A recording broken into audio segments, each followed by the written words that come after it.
outside, scrape it towards the middle, and then try to smooth it out the best that you can so it looks like this. Now I'm going to be using my same piping bag to go ahead and do the face details on these.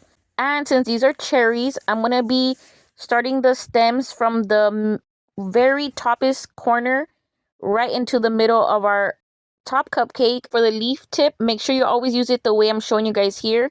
You always want to make sure the mouth is open sideways. That way you get the nicest shape of a leaf. Now I'm going to be using my same piping bag to go ahead and do the same face features as we did on the peas.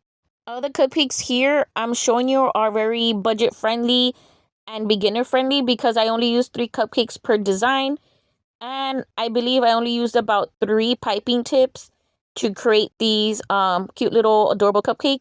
I also feel like pull-apart cupcake cakes are also way more easier to do than piping an actual big cake, especially because we only got to worry about the tops. We don't do nothing with the sides. And in case you're wondering, I am using canned frosting. Like I've talked about on my other cake videos, I hate making buttercream or any frosting from scratch. I don't like to deal with any of that. Now I did the exact same thing, put them in my box, and this is how they look so far. I do end up adding hearts to it in the end. For our next cupcake design, I am just going to be using my spatula to frost out some purple frosting. I know my arm blocked a lot of this, but basically what I did was I started off making like a shape C, and I went ahead and curved it into like an infinity symbol, and then just go ahead and pipe down the little ribbon parts at the bottom. And to decorate the outside purple area of my cupcakes, I'm just using these Wilton heart sprinkles that I did pick up from Walmart. Just gonna place them all around my cute little bow. This is what it looks like in the box. And you can pipe out the saying at the bottom of the cupcakes on that board, or you can do it outside of the box like here.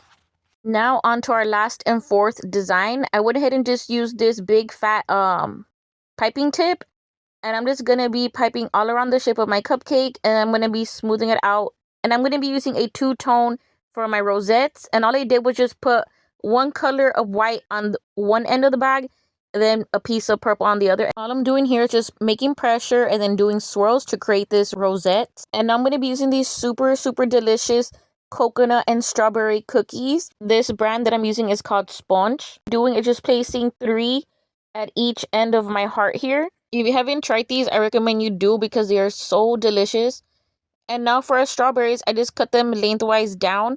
And I'm going to be placing them right in between each cookie. And in order to keep these strawberries fresh, if you're going to sell something like this or give it away, I do recommend you dip these strawberries in that red strawberry gel they sell at the store, just to keep the berries more fresh longer. Now I've already placed my cupcakes onto my poster board, and then I'm going to go ahead and add it right into my box. And then for this one, I did put there, "Sponge, you be my Valentine." In the comment section, let me know which one of these cupcake designs was your favorite. When I used to sell cupcakes for Valentine's Day, these were my most popular designs.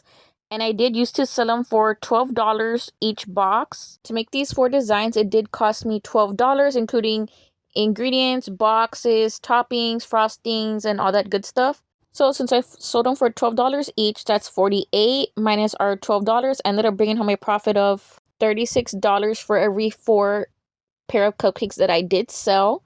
And I also have other stuff I've done for Valentine's Day here posted on my channel if you want to go give those a watch to give yourself more ideas on what you can make. Don't forget to like if you found this video helpful, and don't forget to share because it does help my channel reach more people who also want to learn. And if you have any questions, go ahead and leave them down in the comment section. And like always, thank you all for watching.